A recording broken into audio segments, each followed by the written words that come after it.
Shri Venkateswara gold తాకట్టులో ఉన్న మీ బంగారాన్ని విడిపించి కొనబడును.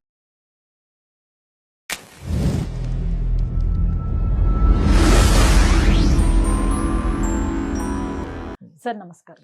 శ్రీమాత్రే నమః. సార్ ఆగస్టు 1 నుంచి 15 వరకు వృషభ రాశి వారికి పక్షఫలాలు ఎలా ఉండబోతున్నాయి సార్? వృషభం వారికి కనుక చూసుకుంటాము, ఫస్ట్ ఆఫ్ ఆల్ లగ్నాధిపతి వెళ్ళి 2లో ఉన్నాడు. సో ఫినాన్షియల్గా మంచి గ్రోత్ అయితే ఉంటుంది, అందులో ఎటువంటి డౌట్ లేదు. సో కుటుంబ సభ్యులతో కలవడము, ఫైనాన్షియల్గా బాగా ఉండడము, కుటుంబ అభివృద్ధి జరగడం, ఇవన్నీ కూడా కంటిన్యూస్గా ఉంటున్నాయి.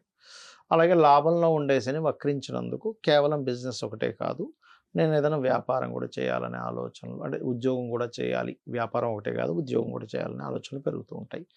కొన్ని గవర్నమెంట్ రిలేటెడ్ సంబంధించినవి, కొన్ని కాంట్రాక్ట్స్ రావడం, ఇటువంటివన్నీ ఉన్నాయి. వీళ్ళకి 4లో ఉండేటువంటి కుజుడు 5లోకి వెళ్ళిపోయాడు కాబట్టి కొంచెం గృహ సంబంధించిన, విద్యా సంబంధించినటువంటివి ఏవైతే స్ట్రెస్లు ఉన్నాయో ఆ స్ట్రెస్లన్నీ కూడా ఇక్కడ నుంచి వీళ్ళకి తొలగిపోతాయి. కాకపోతే పంచమ స్థానంలో కుజుడు ఉన్నందుకు కొంచెం అనాలోచితంగా కొన్ని ఖర్చులు పెడతారు. అంటే ఒక్కోసారి చూడండి, వాళ్ళకి ఏదో అగ్రెసివ్గా ఆవేశపూరితంగా కొన్ని ఖర్చులు పెట్టే ఛాన్స్ ఉంది. కాబట్టి వీళ్ళు ఈ విషయంలో చాలా జాగ్రత్తగా ఉండాలి. అప్పులు లభిస్తాయి వీళ్ళకి. 6th లార్డ్ 2nd హౌస్లో జూపిటర్తో, అంటే ఎప్పటి నుంచో లోన్స్ కోసం ట్రై చేస్తున్నారు, ఖచ్చితంగా లభిస్తాయి. ఇష్టపడిన వారిని వివాహం చేసుకోవాలి, అందులో ముఖ్యంగా బంధువర్గం వాళ్ళని చేసుకోవాలనే ప్రయత్నం, అందులోనే మెడికల్ లేదా బిజినెస్ రంగాల్లో ఉండే వాళ్ళని చేసుకోవాలనే ప్రయత్నం కొంతవరకు ఫలిస్తుంది.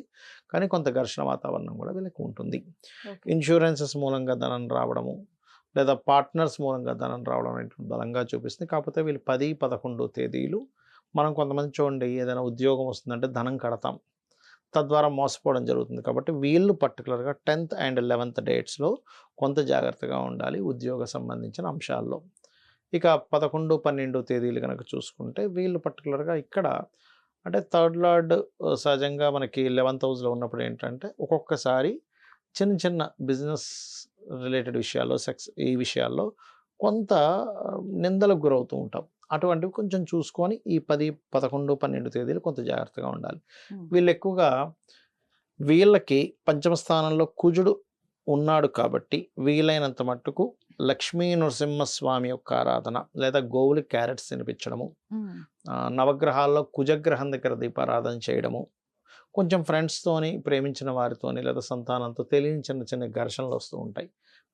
ఇటువంటి విషయాల్లో జాగ్రత్తగా కనుక ఉన్నట్లయితే అన్ని విధాల వరకు బాగుంటుంది. Personal chart is most important. మనం ఈ పక్ష ఫలితాలు, మాస ఫలితాలు ఇవన్నీ ఏంటంటే ఇప్పుడు గోచారం ఎలా ఉంది అంటే ఇప్పుడు ప్రజెంట్ కండిషన్, గ్రహాలు ఎలా ఉన్నాయని చెప్పేదే గోచారం. అది. Alright sir, thank you. శ్రీమాత్రే నమః.